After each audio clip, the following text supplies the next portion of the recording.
les pays riches devraient-ils partager leurs richesses avec les pays pauvres?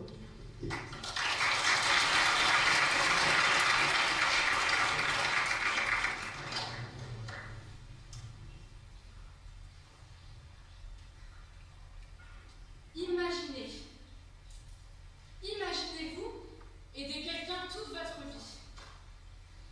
Imaginez que même lorsque vous ne l'aidez pas volontairement, sa réussite dépend tout de même de vous. Imaginez que cette réussite se fait finalement au détriment de la vôtre. Et qu'une fois arrivé au sommet, cette personne qui, en définitive, vous a tout pris pour arriver là où elle est aujourd'hui, ne songe en aucun cas à vous aider, vous, à parvenir à ce même aboutissement. Je vous dis de l'imaginer, mais pas besoin de le faire quand nos gouvernements sont capables de nous faire vivre de vrais rêves éveillés, n'est-ce pas? Des rêves dans lesquels on voit nos politiciens aider les plus démunis chaque jour. Des rêves qui nous aident à dormir. Dans ces rêves, on voit toute l'aide apportée à ceux qui en ont besoin. On voit l'honnêteté et la bonne volonté de nos dirigeants. Le rêve d'un monde merveilleux dans lequel François Fillon dit qu'au sommet de l'État, l'intégrité du président et de ses ministres doit être irréprochable, car comme on le sait tous, il n'y a pas d'autorité sans exemplarité. Le rêve d'un monde merveilleux dans lequel l'argent ne fait évidemment pas le bonheur, car comme on le sait tous et comme le dit si bien Jacques Séguéla, en Chine, le salaire moyen d'un Chinois, c'est 10% du SMIC, et ils en sont d'autant plus heureux.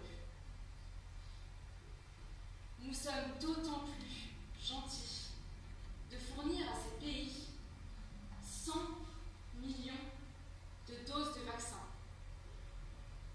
100 millions de doses si proches de la date de péremption qu'elles en étaient inutiles, certes, mais c'est l'intention qui compte, n'est-ce pas?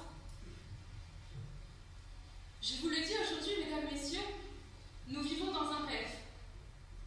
Mais lorsqu'on se réveille, c'est ces pays pauvres.